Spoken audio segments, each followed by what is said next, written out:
Kaldığımız yerdeki metro durağına binip Kongens Nytorv'a geldik.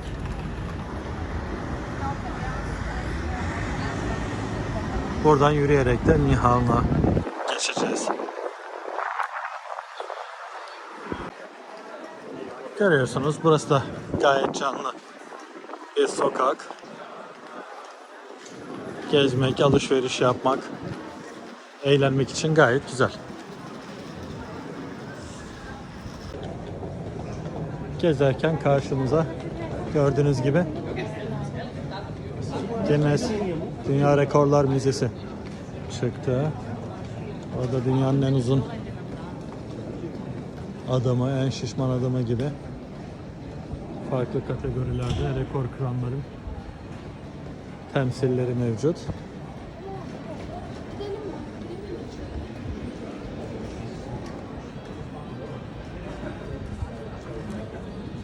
İnsanlar fotoğraf çektiriyor bunlarla.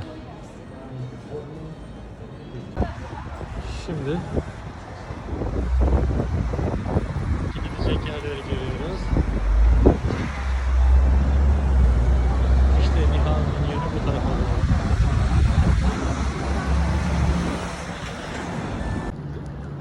Şu anda Nyhavn'dayız. Canlı bir yer.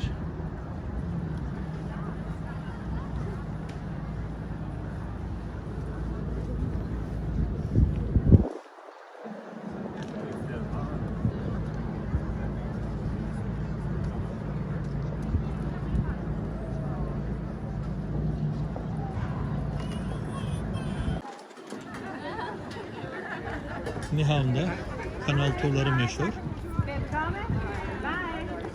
Görüyorsunuz. Şimdi biz de bu turlardan bir tanesine katılmak için biletimizi almaya gidiyoruz. Gemimize bindik. Şimdi harekete başlayacağız.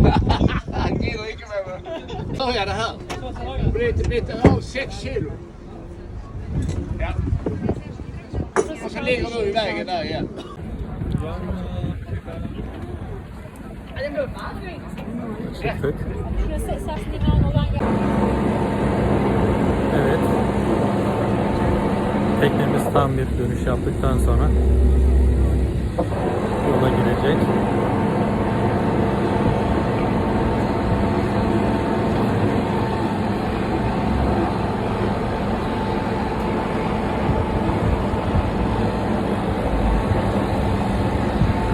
Hello everyone and welcome on board on this fantastic sunny canal tour. Today I woke up early so I could choose the best captain in the firm, but he was already taken, so I had to take him instead. But it's also okay because he's one of the funniest and most smiling captains in this firm, and his name is Magnus! And my name is Julie! And I will be guiding you through the Nyhavn canals of Copenhagen. During this tour we are going to pass a lot of bridges, and some of them are quite low, so it's very important that you all remain seated and mind your heads when we pass all of the bridges. You're not allowed to smoke on board, and if you have any trash, please use our trash cans. We wish you all a wonderful tour the next hour. Hej alle sammen og velkommen ombord på denne fantastiske solrige kanaltur. I dag var jeg tidligere oppe, så jeg kunne få lov til at vælge den bedste kaptajn i firmaet. Han var det desværre allerede taget, så jeg blev nødt til at nøjes med Magnus. Men heldigvis så er det en af de sjoveste og mest smilende kaptajner i hele firmaet. Mit navn er Julie, og jeg skal guide jer gennem turen i dag. På denne tur kommer vi til at sejle under en del broer. Nogle kan være meget lave, så derfor er det vigtigt, at alle forbier siderne og passer på hovedet under alle broer. Det er ikke tilladt at ryge ombord, og har I noget skrald, så benyt gerne vores skraldespande. Vi ønsker en dejlig tur den næste times tid. The first bridge is near, so please remain seated. Første bro kommer nu, så sid ned. And this is the lowest bridge on the whole tour. Det er den laveste bro hele turen.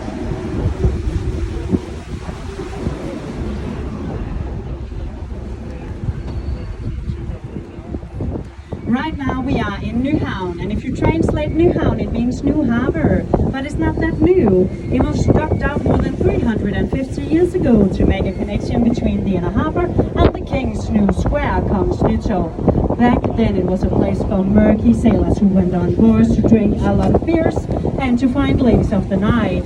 Today Nyhavn is one of the biggest tourist attractions here in the city, and people love to come, still to enjoy a lot of beers, but also to enjoy a meal on ice cream in the sun.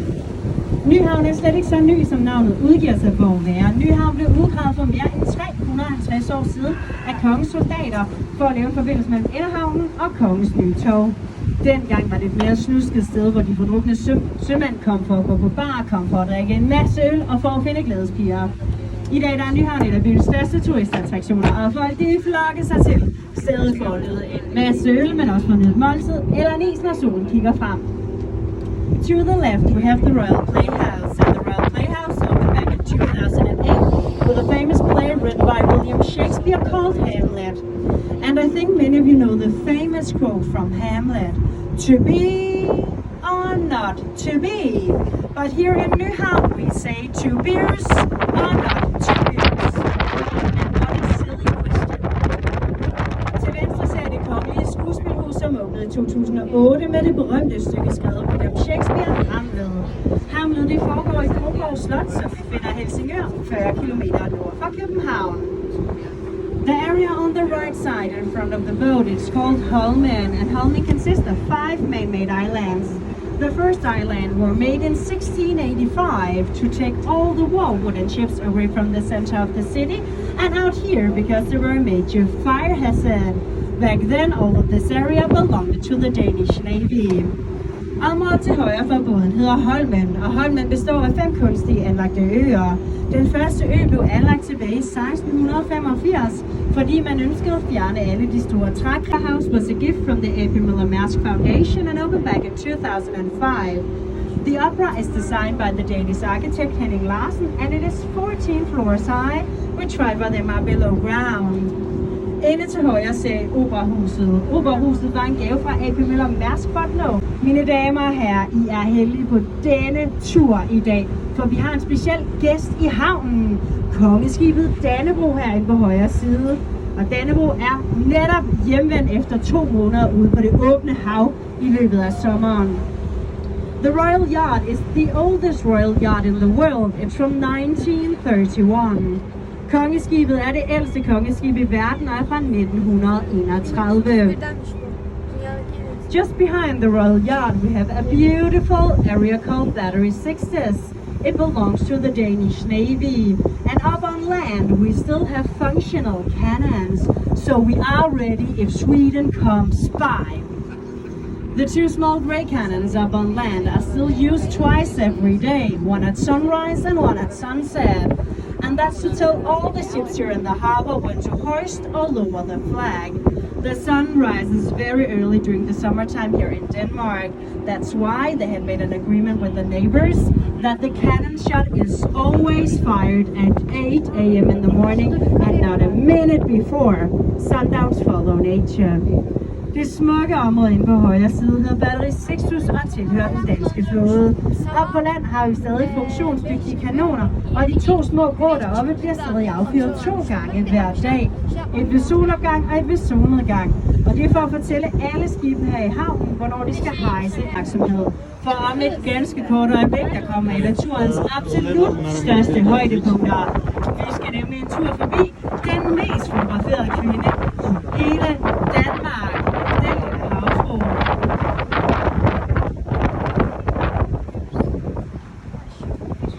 And as you can see, you have a lot of visitors today. So it's very important that you all remember to smile, because you will be in a lot of tourist photos. Dünyaca ünlü mermaid. Som I kan se, har hun mange gæster i dag på sådan en fin solskinsdag, så derfor er det vigtigt, at alle husker at smile, for I kan ballet performance with the Little Mermaid. Denizkızını görmek için çok sayıda insan. Actually, that much that he got the sculptor Edvard Eriksson to make this beautiful statue of the Little Mermaid. Edvard Eriksson asked the ballet performer to be his model, but that meant that she had to model naked, so she refused. So only the head is from the ballet performer and the rest of the body is the sculptor's own wife who became his model. Den lille havfru har siddet her på sin sten siden 1913 og var en gave fra bryggeren Carl Jacobsen, søn af grundlæggerne Carlsberg. Beautiful mermaid as well. And the last one is an ugly mermaid. And the ugly mermaid is ugly, so she's hidden somewhere in the northern part of the harbor. Er I klar over, at vi har hele 4 havfruer her i København? Vi har den lille havfru, vi lige har set. Så har vi en meget lille havfru. Så har vi en stor og smuk havfru. Og ikke mindst en grim havfru. Og den grimme havfru, hun er grim, så derfor er hun gemt et sted oppe i Nordhavnen. We have a big grey building. It looks like a big container. And this is Maersk headquarters. Maersk is one of the biggest container lines in the world. They operate in 121 different countries around the world. And if you look at the white wall here at the ground, you can see their logo, a 7-pointed white star. And officially it means that they sail on the 7 seas. But if you ask the employees, they will tell you it's because they work 7 days a week. Til højre ser I en stor grå bygning, der ligner en stor container. A very famous king in the Danish history. He was a king that reigned for 59 years. He had 23 children. He built a lot of big buildings here in Copenhagen, and he loved entering wars. These things costed the king a lot of money, so the king needed money. So he got an idea after a visit in Amsterdam that if he built something similar with the canals and the narrow houses, maybe he could attract some rich Dutch merchants. Then they could move to Copenhagen, spend money, earn money, and pay the king a lot of taxes. Unfortunately, it didn't go as the king wished because the rich Dutch merchants already had an Amsterdam, the real one. And the weather in Denmark was not that attractive, so they would rather stay home in the Netherlands. And instead, Christianshavn became a place for Danish and German craftsmen. Vi er i øerne og bare nu den her smukke del af byen. Jeg fortæller selvfølgelig om ordene, og når vi nærmer os på Kirke. And before we... Çok güzel ve eğlenceli bir tur.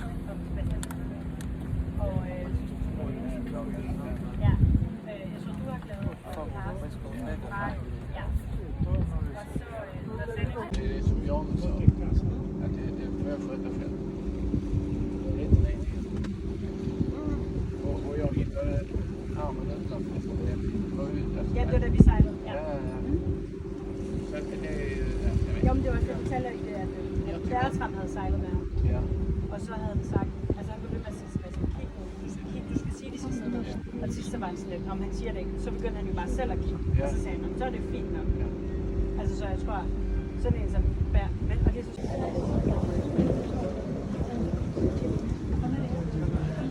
And 3, 2, 1.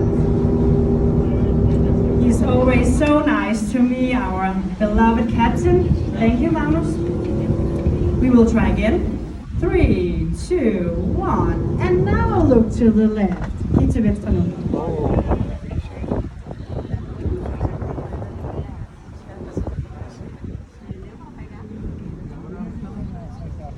And you have to be quick with the camera, otherwise you get a picture of the most photographed tree in Denmark.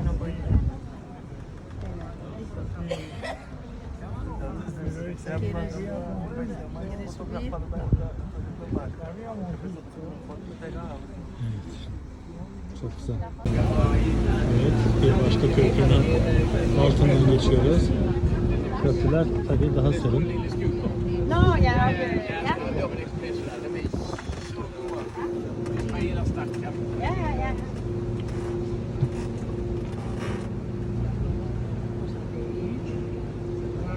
Şimdi Circle Bridge altından geçiyoruz.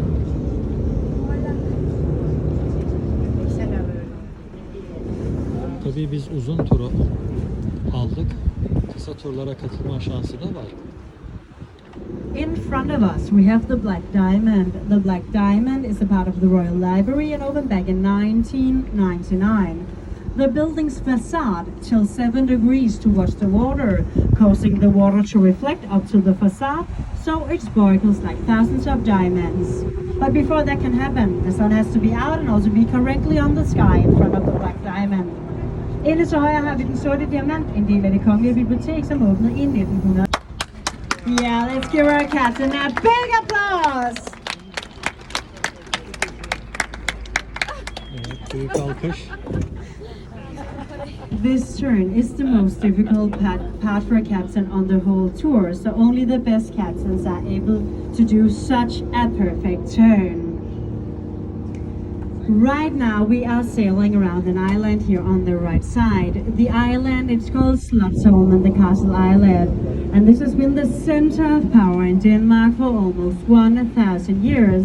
First through the bishop, then the king, and since 1849, our Danish parliament has been sitting inside Christiansborg Castle. Lige nu der sejler vi rundt om en ø herinde på højre side. Øen hedder Slotsholmen og har været magtcentrum i Danmark i næsten 1000 år. Først igennem biskoppen, dernæst kongen, og siden 1849 har vores danske folketing siddet inde på Christiansborg Slot. The area on the left side, it's called Gammel Strand. It means old beach. And this was a beach for more than 1,000 years ago. And also here Copenhagen ended. The past couple of centuries, it was used by all the fishermen wives. They came here every day to sail the daily catch. And if you look at the black wall here to the left, you see a lot of pictures of how it looked like back then. Området inde på venstre side hedder Gammel Strand, og det var en strand for mere end 1000 år siden, og også her København sluttede. De sidste par 100 år, der er det blevet brugt af alle fiskermændenes koner, som kom hver dag for at sælge dagens fangst. And also to the left, behind the metro, we have a man on a horse, and this is Bishop Absalon, the founder of Copenhagen. Bag metroen på venstre side ser I biskop Absalon, Københavns grundlægger, og sammen der har givet navnet til den store fregat, som lå ude foran Amalienborg. Remain seated, husk at sidde ned. Tak.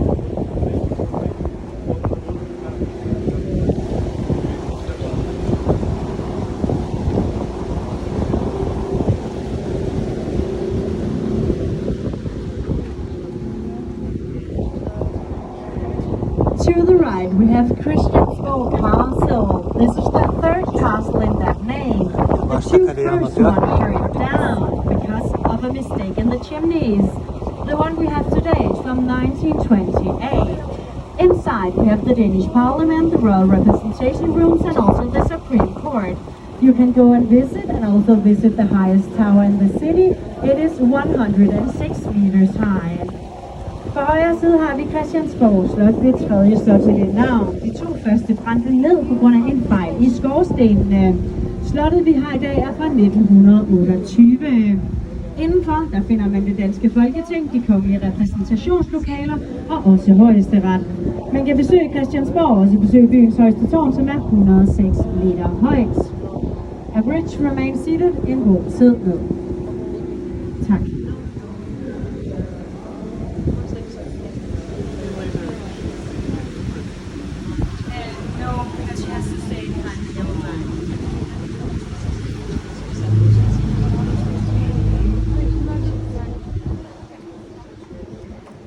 To the right, we have the old stock exchange. It was never really used as a stock exchange, but more like a big market with things from all over the world. If you look at the spire, you will see 4 intertwined dragons, and the reason why is because they were told back in the days that if they had a dragon on the roof, the building couldn't burn down. And now, 400 years later, we still have the old stock exchange, but every other building around it has burned down at least once. På højre side ser I den gamle børs. Den blev aldrig rigtig brugt som børs, men mere som et stort supermarked. Tour and learned a little bit more about Copenhagen and the history.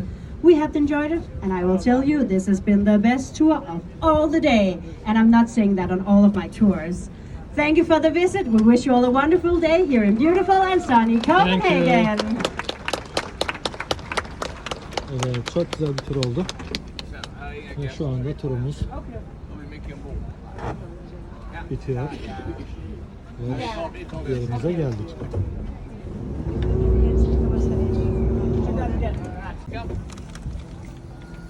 Evet, demir attık.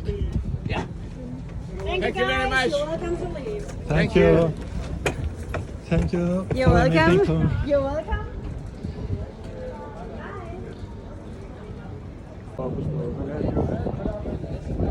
Evet, Nyhavn'da tur sonrası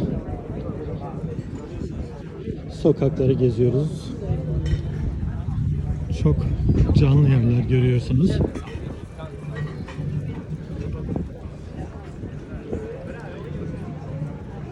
Nyhavn'da gezilesi, görülesi yerlerden bir tanesi diyebilirim. Burada bir damatla geline denk geldik.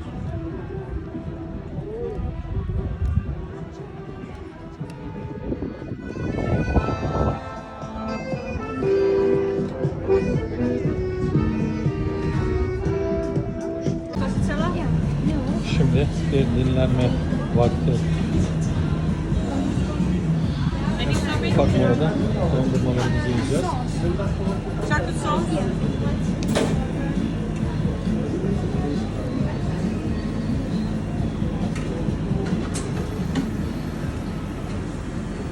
Ödemeleri burada cihaza yapıyoruz. Para üstünde. Evet. Nyhavn'da gezmeye devam ediyoruz. Çok güzel bir yer.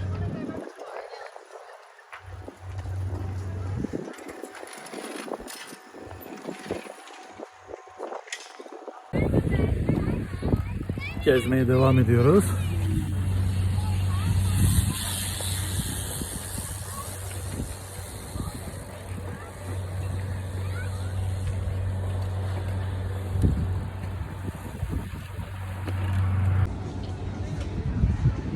Gördüğünüz gibi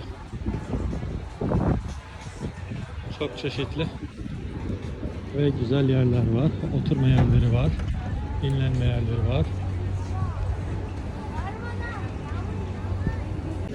Burada siyah çay bulduk ve hemen birer tane aldık. Poşet şeklinde. Buraları şöylece almak istedim. Hakikaten kartpostallardaki gibi. Evet, köprü üzerinde çok güzel bir yürüyüş yolu üzerindeyim.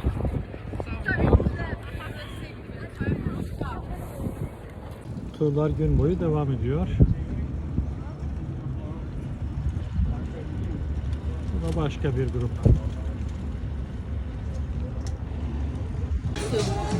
Thank you. Thank you. 2 tane fish and chips aldık. Şurada fiyatları görülüyor.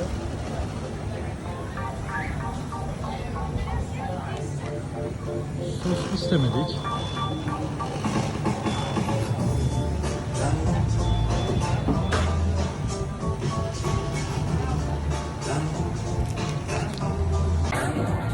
Seafood dükkanı önündeyken balıklarımızın pişmesini bekliyoruz. Bu arada diğer dükkanları da şöyle bir görelim.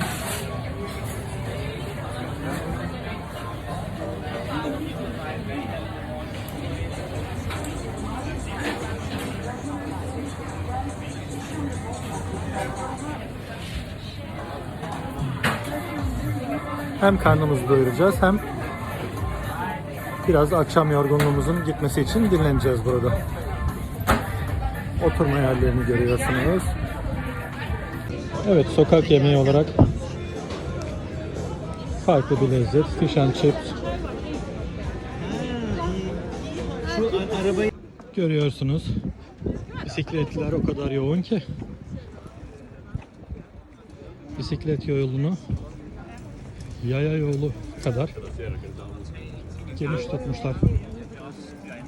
Hatta sanki biraz daha geniş bile ölçmek lazım.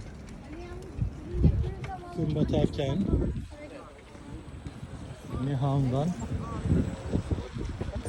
görüntüler olağanüstü güzel.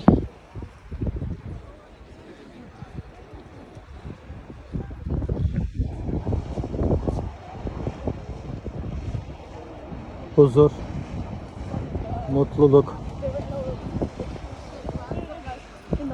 gelinmeli.